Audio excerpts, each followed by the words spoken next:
Kamusta kayong lahat? Sa recap natin ngayon, tatalakayin natin ang kwento na ayokong maging isang ginang.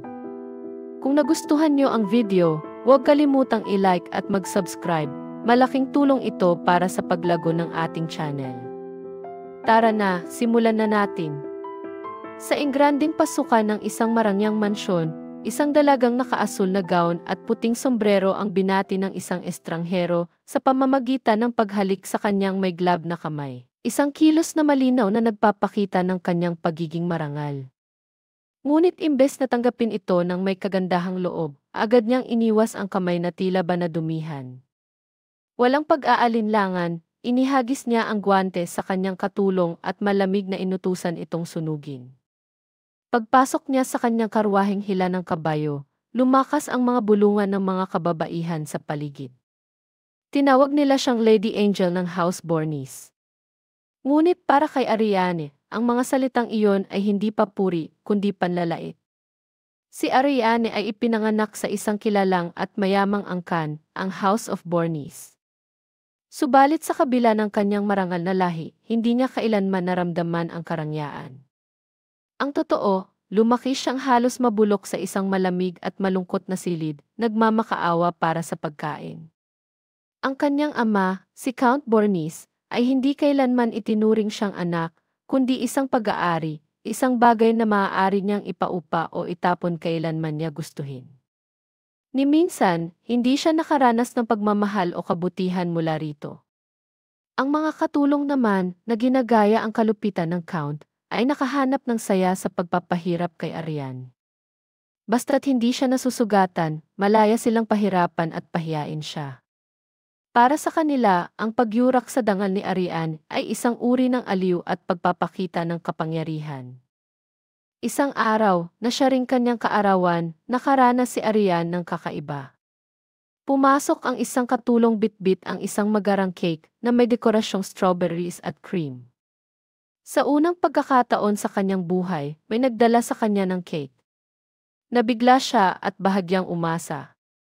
Ninisan siya ng katulong at inimbitahang tikman ito. Habang nakaupo sa harap ng nakasisilaw na cake, naalala ni Ariane ang asal ng isang ginang, dapat siyang pinagsisilbihan ng kanyang katulong. Kaya't kumuha ng isang kutsarang cake ang katulong, may cream at strawberry, at dahan-dahang inilapit sa kanyang bibig. Bago pa man sumayad sa kanyang labi ang cake, nagtanong siya sa sarili, ano kaya ang lasa nito? Matamis ba? Malambot? Malinamnam? Ngunit pagkalunok niya, siya inaduwal at agad idinura ang cake sa sahig. Nakakasuka ang lasa. Nang silipin niya ang pinutol na bahagi ng cake, lumaki ang kanyang mga mata sa pagkabigla, puno ito ng dumi, basura, at kung ano-ano pang karumihan. Nagtawanan ang mga katulong sa paligid niya. Muli na naman siyang napaglaruan sa pinakamasamang paraan. Bumagsak ang kanyang puso. Nasaid ang pag-asang may magbibigay sa kanya ng konting kabaitan. Ang natanggap niya ay kahihiyan. Sa sobrang galit at lungkot, bigla siyang tumalon papunta sa katulong na siyang may sala. Galit na galit niyang hinatak ang buhok ng babae na parang nag-aani ng mais sa bukid. Agad namang tumakbo ang katulong papunta kay Count Bornis, umaasang mapapagalitan si Ariane dahil sa pananakit sa isang lingkod. Ngunit laking gulat niya nang hindi siya kampihan ng Count. Sa halip, pinalayas ng Count ang katulong dahil sa maling paratang laban kay Ariane. Isa itong sandaling nagbago ng lahat. Sa wakas, naunawaan ni Ariane ang isang mahalagang aral, hindi dapat manatili sa ganoong kalagayan ang buhay niya. May kapangyarihan siyang baguhin ang kanyang sitwasyon. Kung noon pa lang ay ginamit niya ang kanyang posisyon, kahit sa palabas lang, maaaring nailigtas niya ang sarili sa mahabang taon ng paghihirap. Noong araw na iyon, habang sakay si Ariane sa kanyang magarang at marangyang karwahe, napansin niya ang isang simpleng karwahe na dumaan sa kanilang daraanan. Itim ang kulay nito, walang palamuti kundi isang simbolo ng isang marangal na pamilya. Sa unang tingin, iisipin mong mayayaman ang sakay nito, pero alam ni Ariane na hindi palaging ganoon ang kaso. Sa kanyang isipan, ang lahat ng kanyang ari-arian, pati ang karwaheng ito, ay tila isang regalong maganda sa labas, ngunit siya mismo ang laman nito, handang ipagbili at ipakita sa iba. Pagbalik sa mansyon ng Bornis, lihim siyang nakiusyoso malapit sa silid ng kanyang ama. Sa loob, kausap ng Count Bornis ang isang babae. Sa narinig ni Ariane, parang binagsakan siya ng langit at lupa, na pagdesisyonan na pala ng kanyang ama kung sino ang ipapakasal sa kanya.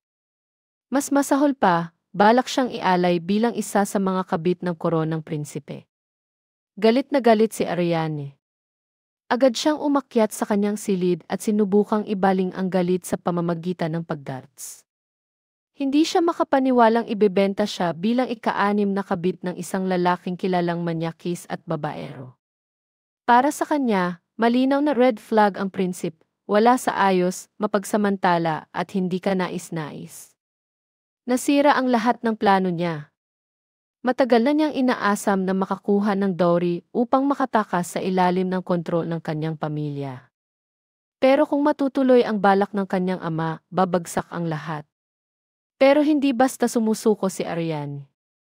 Bumuo siya ng bagong plano, kung makakahanap siya ng ibang mayamang lalaki na papayag siyang pakasalan, maaaring makatakas pa rin siya. Sinimulan niyang saliksikin ang lalaking napili niya, gumawa ng tala tungkol sa background at estado nito. Upang makuha ang atensyon ng target, nagsuot siya ng damit na tiyak na mapapansin. Medyo lantad ang katawan niya, isang damit na base sa panlasa ng koronang prinsipe, sexy, kapansin-pansin at kakaiba. Sa pagdating nila sa sosyal na pagtitipon, tumunog ang trompeta bilang hudyat ng kanilang pagdating. Ipinakilala ang pangalan ni Count Bornis at Lady Ariane.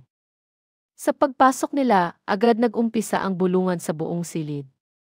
Iba-ibang opinyon ang narinig ni Ariane, karamihan ay mapanlait.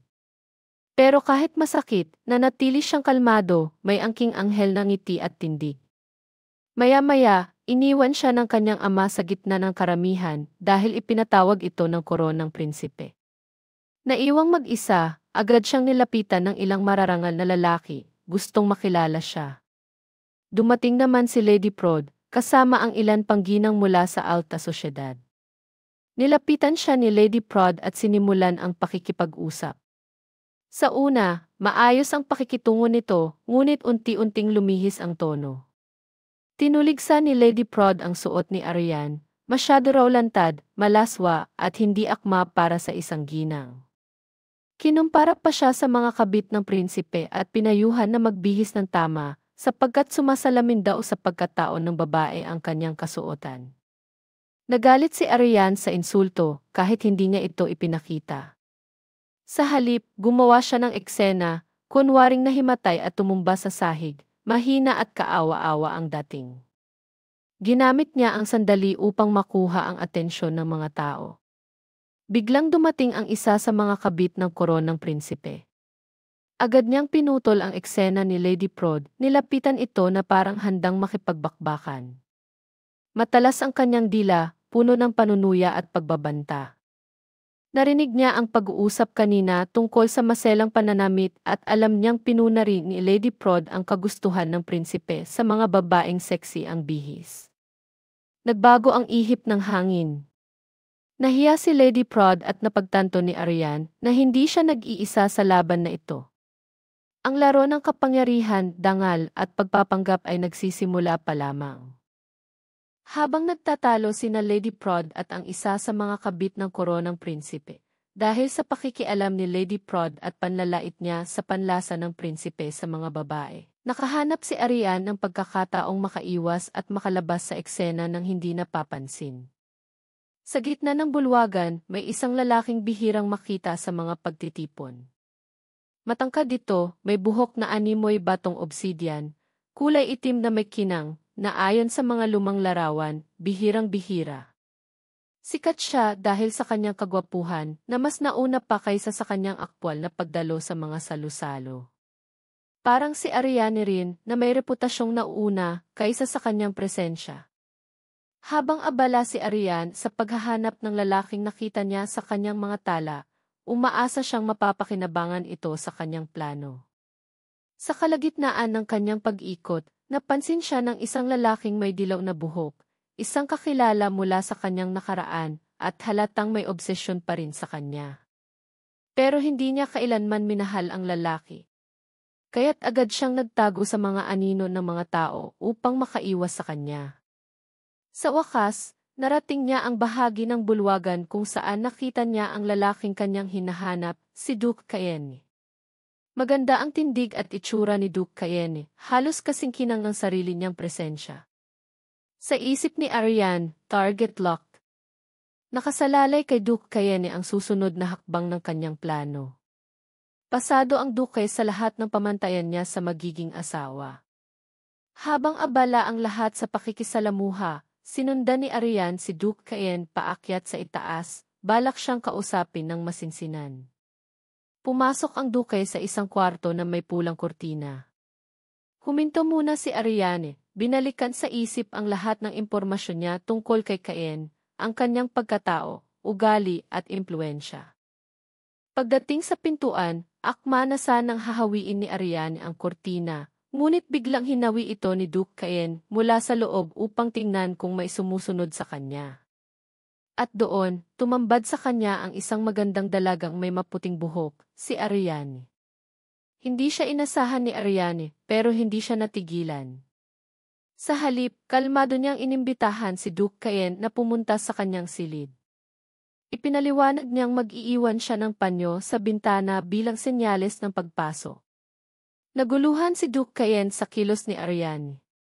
Ngunit bago pa siya makapagtanong, binanggit ni Ariane ang kanilang magiging paksa, isang plano na kapwa nila mapapakinabangan. Pagkatapos noon, maayos siyang nagpaalam. Habang pababa, nabangga niya ang isang babae na aksidenteng natapunan siya ng pagkain. Maingat siyang humiti at sinabing ayos lang iyon. Paglingon niya, muling nagtama ang kanilang mga mata ni Duke Cayenne.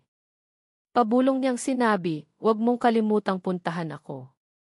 Maya-maya, nasa loob na ng kanyang silid si Ariane. Nakahiga siya sa sopa, mahimbing ang tulog dahil sa sobrang pagod. Ironikal, siya pa ang nag-imbita kay Duke na magtagpo sila, pero siya ngayon ang natutulog.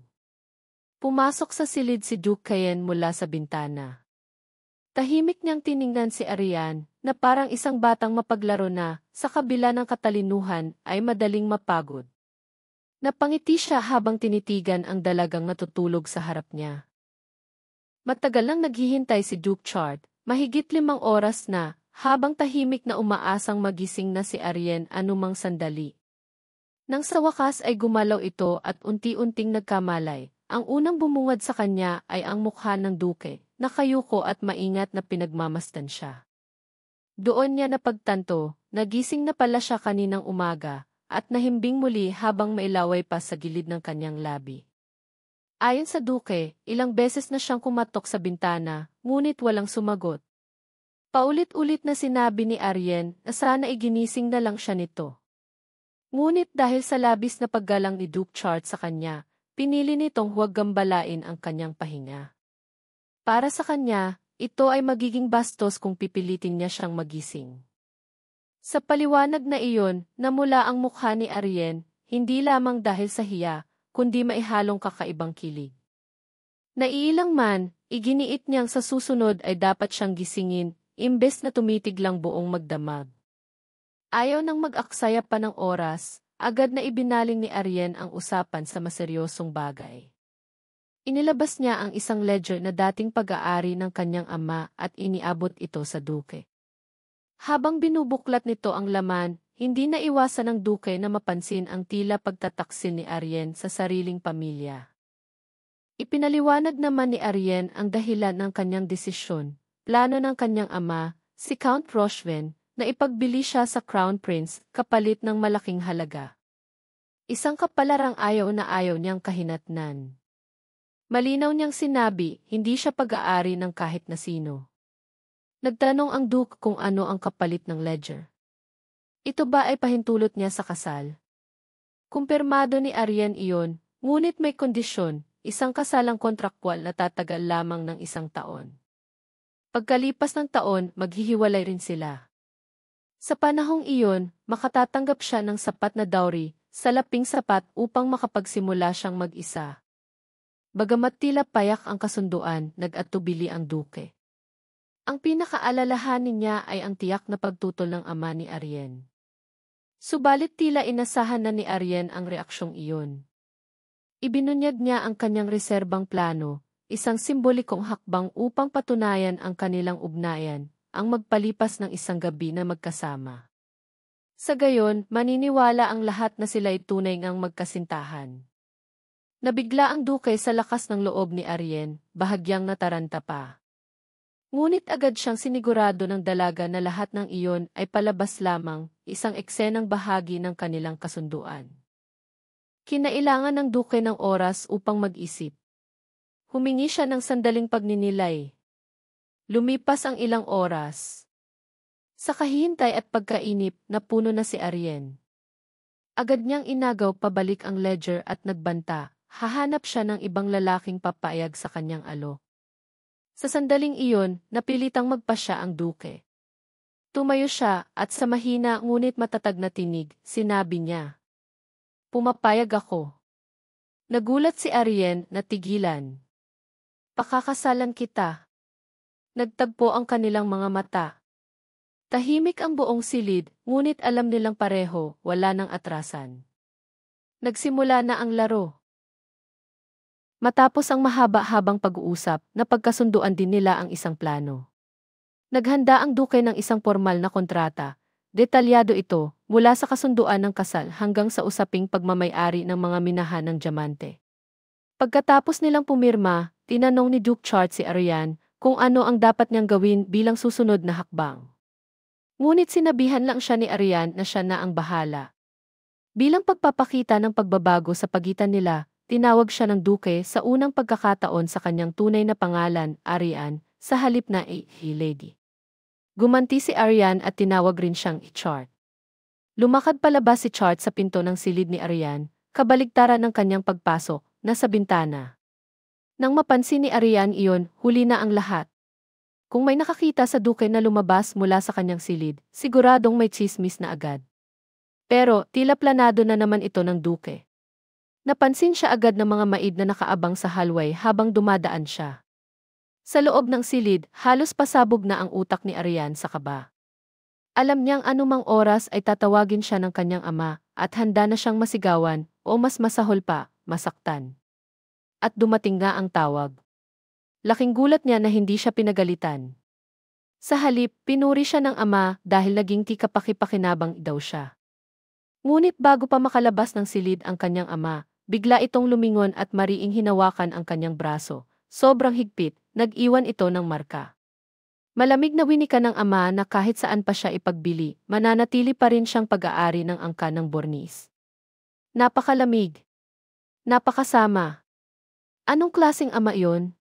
Kinalagkad siya ng mga maid pabalik sa kanyang silid. 2 umaga ang lumipas, at muling bumisita si Duke Charles sa kanilang tahanan, tulad ng dati.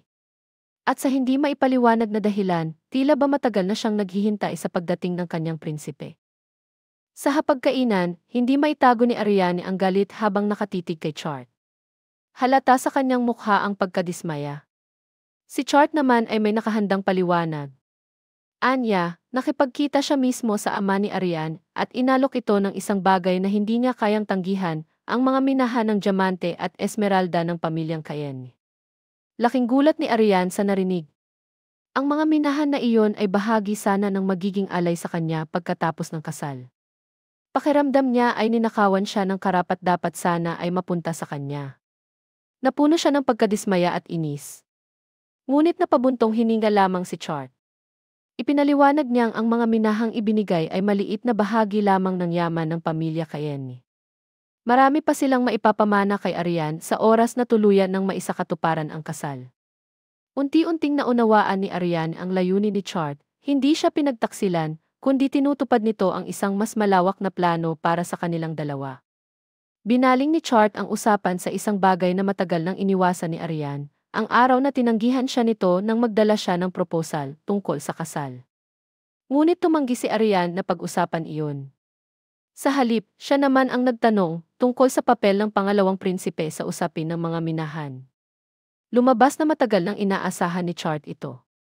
Naniniwala siyang sa lalong madaling panahon ay magiging bagong emperador ang pangalawang prinsipe. Ang pagkakaroon ng ugnayan sa kanya ay magiging matalino at makatutulong pa sa kalagayan ni Ariane. Ngunit para kay Ariane, wala siyang pakialam sa prinsipe. Ang nais lamang niya ay ang malaking halaga ng alimonyo sa dulo ng lahat. Sa isipan niya, napaisip si Ariane kung gaano ka-injusto ang mundo para sa kababaihan. Sa kanilang lipunan, ang mga lalaki ay may maraming opsyon. Kahit sila ay mabigo, may mga pinto pa ring nagbubukas para sa kanila. Ngunit para sa mga babaeng tulad niya, sapat na ang isang maling hakbang upang tuluyang masira ang lahat. Dahil sa hindi na siya komportable, gumawa si Ariane ng palusot upang tapusin ang usapan. Pagkatapos nito, umalis si Chart sa bahay. Pinanood siya ni Ariane mula sa bintana habang papalayo. Sa kanyang pagtanaw, bumalik sa kanyang alaala ang nakaraan ni Chart. Noong bata pa ang duke, nawala ang kanyang ama sa isang misteryosong pangyayari. Akala ng lahat ay natural lamang ang pagkamatay nito, pati ang kanyang ina ay ganoon ang paniniwala. Ngunit isang araw, narinig ni Chart ang isang usapan sa pagitan ng kanyang tiyuhin at ng punong katulong. Doon niya na lamang maaaring sila ang nasa likod ng pagkamatay ng kanyang ama. Ang kanyang ina, ang Duchess, ay hindi na nagtangkang magsampa ng reklamo. Bilang babae, alam niyang hindi siya pakikinggan ng sinuman. At habang bata pa si Chart, wala silang laban. Ngunit ngayon, nagbago na ang lahat. Lumaki na si Chart. Hawak na niya ang kapangyarihan. At gamit iyon, sisiguraduhin niyang mababayaran ang utang ng nakaraan at mapaparusahan ang pumatay sa kanyang ama. Plano talaga ni Ariane na makipag-date sa Duke nang hindi niya alam para mas mapabilis ang pagkalat ng tsismis tungkol sa kanilang ugnayan. Siya mismo ang nagmungkahing manood sila ng teatro. Anya, hindi pa siya kailanman nakalabas at gusto niyang maranasan ang bagong bagay. Pagdating nila sa teatro, doon lamang unang nasilayan ni Ariane ang Engranding Grandeur Theater, isang lugar na para lang sa mga si. Natapos ang unang bahagi ng palabas at napaiyak si Ariane sa sobrang tuwa at emosyon. Tila tunay na naantig siya sa istorya.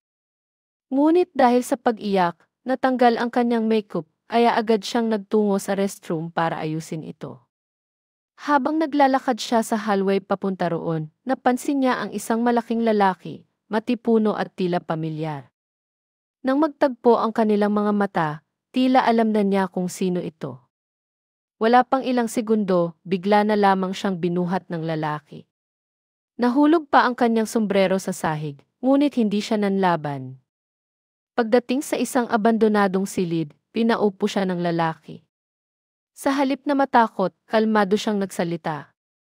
Batid niya ang sitwasyon, hinostage siya ng taong may atraso sa kanyang ama. Isa itong paghihiganti. Sa kanyang mga salitang diretso at tiyak, nahalata ng lalaki na alam ni Ariane ang lahat. Dahil dito, nabigla ang lalaki at nawala ng depensa.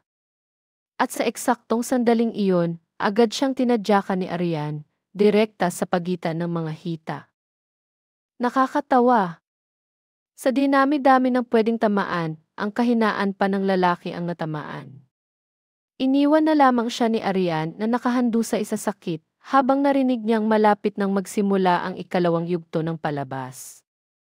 Sa gilid ng dilim ng silid, isang figura ang lumitaw, si Duke Cayenne. Lumapit siya na may halong pagdududa sa mga nangyari. Pagbalik sa kanilang date, magkasamang lumabas si Ariane at ang Duke upang ipakita sa publiko ang kanilang ugnayan. Mabisang gumana ang kanilang plano, unti-unting kumalat ang mga bulong-bulungan sa paligid. Sa loob ng karwahe, biglang nagdabog si Ariane. Galit na galit siya sa Count, lahat ng taon ay itinago siya, hindi ipinasyal at ni minsan ay hindi dinala sa teatro para makakita ng ganoong kagandang palabas. Pinakalma siya ni Cayenne at sinigurong sa susunod nilang pagkikita, muli silang manonood ng teatro. Ibinaba sila sa isang lugar na hindi pamilyar kay Ariane, ang palengke. Sa kabila ng ngiti ni Ariane, lihim na nag-aalala si Cayenne. Hindi niya inaasahang mag-isang hinarap ni Ariane ang kriminal at nalaman pa ang dahilan sa likod ng pagkidnap. Hindi iyon pangkaraniwan para sa isang babaeng kabilang sa alta sosyedad. Isa lang ang ibig sabihin yon, marami na siyang napagdaan ng karanasan at karahasan, kaya hindi na siya basta-basta natatakot sa maaaring mangyari sa kanya. Pagdating sa palengke, biro ni Ariane na manghihiram muna siya ng pera kay Chart para makabili ng kaunting pagkain. Humingi rin siya kay Cayen ng 4 hanggang 7 pilak, hindi para sa kahit anong mahalagang bagay, kundi para lang matuwa siya sa pagbili ng kung ano-ano. Habang pinagmamasdan ni Cayen si Ariane na aliw sa paligid, lalo siyang naaliw. Malayo ito sa mga kilalang maharlikang babae na pino at kontrolado ang kilos. Si Ariane ay natural at walang pakialam. Sa isang kanto, may nakita silang pintor na gumuguhit ng mga larawan ng mga tao. Nagmungkahi si Cayen na magpakuha silang dalawa ng larawan para mas lalo pang uminit ang tsismis tungkol sa kanila. Sa palengke, habang natatapos iguhit ng pintor ang kanilang larawan, nagsimula nang mapansin ng mga tao ang bulong-bulungan sa paligid. Ang mga mata ng publiko ay tila hindi na maalis sa kanila.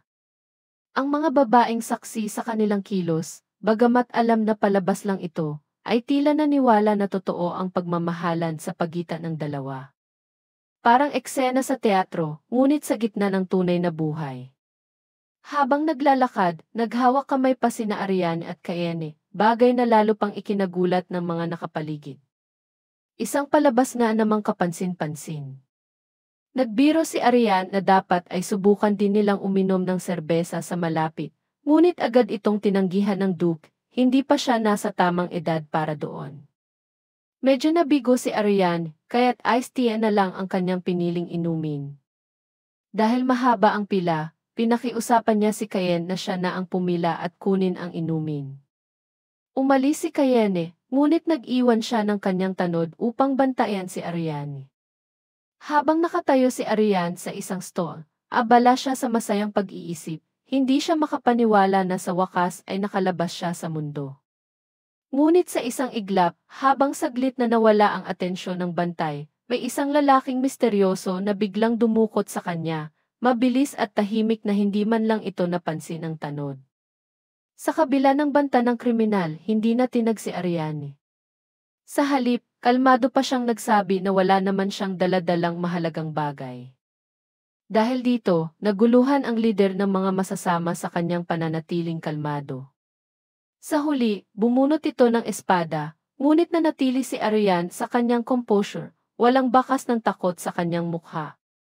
Nang tila nagsawa na ang mga kriminal sa pagiging matatag niya, nagpasya silang ibenta na lamang siya. Ngunit bago pa sila makagalaw, ngumiti si Ariane, ngunit may halong panunuya, at dahan-dahang binunot ang baril na nakatago sa ilalim ng kanyang palda, nakastrap sa kanyang hita. Isang putok ang umalinggaw-ngaw, tumama ito sa bandang ibaba ng katawan ng boss, pero halatang sinadya ni Ariane na iwasan ang pinakaimportanteng bahagi. Malinaw ang mensahe, huwag siyang subukan. Dahil dito, nataranta ang mga kriminal. Agad nag-utos ng pag-atras ang kanilang lider, ngunit sinagot lang ito ni Ariane ng isang mapanganib at mapagkunwaring ngiti. Sa takot, nakiusap na lamang ang boss para sa kanyang buhay. Tinaboy sila ni Ariane, walang takot at may dignidad. Ilang sandali pa, dumating si Chart, halos hindi na makahinga sa pag-aalala. Laking gulat ni Ariane sa labis na pag-aalala nito. Tila hindi man lang ito nag-abala huminto para huminga habang siya ay hinahanap. Medyo nagtataka siya kung dahil lang ba ito sa ledger, isang bagay na lalong ikinainis ni Chart. Hindi talaga alam ni Ariane kung paano ang pakiramdam ng may nag-aalala sa kanya. Kaya para sa kanya, kakaibang emosyon ito, bagong-bago. Sinabi ni Chart na normal lang sa isang fiant ang mag-alala sa kanyang kasintahan. Nahihiya, nag-alok si Ariane na bilhan siya ng iced tea, lalo na't wala itong dala. Tila alanganin, binanggit din niya na sasamahan muna niya ito, isang bagay na agad nagdala ng ngiti sa labi ni Chart. Para sa kanya, isa iyong malaking karangalan.